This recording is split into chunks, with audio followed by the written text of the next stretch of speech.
First of all, welcome to the channel and thank you for stopping by. When time permits, please consider subscribing. I'd greatly appreciate it. Welcome to Section 3 of the Northeast BDR. I am 2-ish miles outside of Copake Lake, New York. Cute little town, but there's not really anything there. If you're going to start Section 3, definitely go about 3 more miles for Hillsdale or something. A lot more stores there. They've got a Stewart's, they've got multiple diners, they've got multiple little inns. Great place to stop.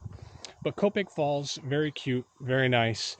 And a really good thing is we are here on gravel in, again, 2.5 miles from the start of the section. So I'm very much looking forward to this. It is a stunning day outside, and it's not expected to go over the low to mid 80s, which will be significantly nicer than sections 1 and 2. All right, let's get on the bike and enjoy this gravel. Here we go, Section 3, Northeast BDR. This is the first gravel road, which means this is the first gravel for my Batlax Adventure Cross AX41s. We have about 70 miles on them of pavement, maybe a little bit less, since changing them with the Rabaconda. Thanks, guys at Rabaconda. And I really needed to do this. This is not going to be, or at least it shouldn't be very hard for 98% of it. But the end of Section 3 does take us on the first real difficult sections of the Northeast BDR, which would be Vermont Section 4 roads. I've been on it before on my Honda, and it wasn't terribly bad, but it certainly was something I did not want to be on a bike with bald tires. And when I ran Section 1 and Section 2 on the 390 Adventure, bald was really close to what those tires were. I had a significant amount of difficulty maintaining traction when I really wanted it. Not to the point where I had to stop or turn around, but certainly to the point where it was a concern enough to slow down and be very, very careful. And there were a couple of spots where it did get into some fun off-road, and I simply had to deal with the fact that that tire was going to spin a whole lot more than it needed to. A whole lot more than it should have. So, grateful to have good rubber, incredibly grateful to be only a couple miles outside of town and switch to gravel. This is quite a climb. This is lots of fun. You won't notice it's a climb because, well, that's what cameras do to you. But I'm on a climb and I'm having fun. So I'm gonna get back to it. I really enjoy this type of riding. On some gravel, I'm in the middle of nowhere, and I've got cover. The shade is keeping me nice and cool. So again, I'm gonna get back to it and enjoy. Well, I don't know whether I should be happy or concerned. Road closed, travel at your own risk. Nails in road is what it says up there. Great, that's exactly what I wanted to see. Well, that definitely changes it from, am I going to enjoy this, to am I concerned? Last thing I need is nails in my brand new tires. But this is the way we have to go. We've been going on and off of light gravel and pavement for a couple of miles now, and we've reached Mount Washington State Forest. And now we're on dirt with a little bit of rock here and there. I didn't mention before, this is my first BDR section without a Garmin. I am running just the Gaia on my phone, running through my Carpi ride. And unfortunately, I'm already having issues. The Carpi ride keeps freezing, or I should say the Carpi ride still works, but Gaia just halts on the screen and doesn't update. I checked the phone is fine.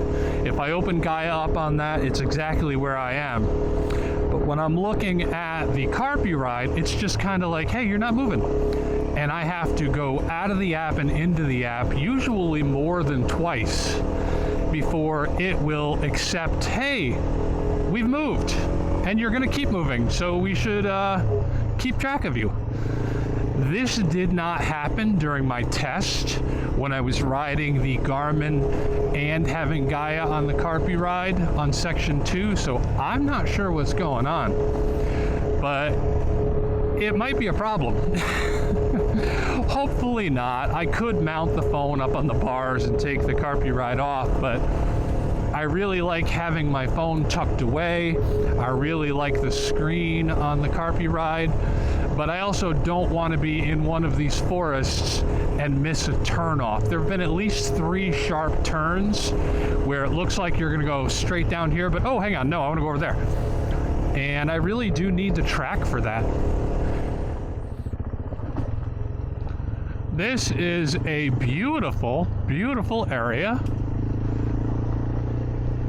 Much like Section 1 and Section 2, it doesn't make you do very much pavement at all. It puts you right in beautiful northeast forests.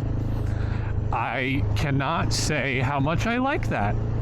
And then part of that is because I had to ride over an hour to get here. I mean, if you were doing this the way it's intended and simply section to section, you'd probably be tired of some off-road by now when you hit Section 3. But me, you know, I worked all week. I hit an hour and 15 minutes of pavement to get here. Buddy, we're okay, we're okay. Yeah, I hit an hour and 15 minutes to get here, so when the section starts out almost immediately with a beautiful forest, wow, that really improves my day. I just love being on dirt and gravel.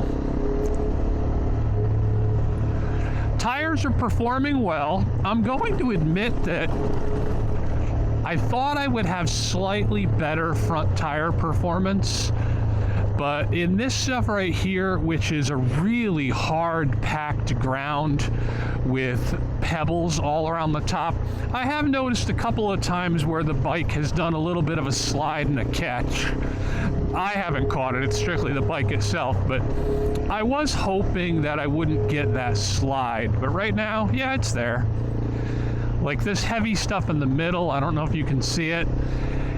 Every time I'm crossing over it, if I turn the bike or lean the bike just a little bit, I'm definitely feeling the front say, let's try 2-3 inches to the right. Probably an issue with these tires are brand new.